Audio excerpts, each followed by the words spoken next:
So Trump has now said out loud that he wants to abolish the separation of church and state. And I think what he said, which I'm about to show you, really points to how the Trump regime is trying to change the image of the United States into a white Christian nationalist state ruled under an authoritarian leader. They say separation between church and state, they told me. I said, all right, let's forget about that for one time.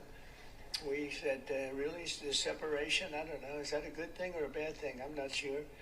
But whether there's separation or not, you guys are in the White House. Let's forget about it for one time. That's what our president said about separation of church and state, which is enshrined in our nation's Constitution, in the First Amendment, in the Establishment Clause, which prohibits Congress from establishing a national religion. The founders of our nation stressed the importance of this separation to preserve both faith and liberty. When you do not have strong protections around the separation of church and state, you run the risk of your country transforming into a theocracy, which are inherently oppressive forms of rule. Under theocracies, we almost always see suppression of dissent, a lack of democratic values, identity-based oppression, and many more other evils that strip the humanity out of its people. Both times Trump has been elected, he has relied heavily on white Christians, and he knows this. And since taking office this time, he's established the White House Faith Office, which its senior advisor says that prayer isn't a religious act, it's a national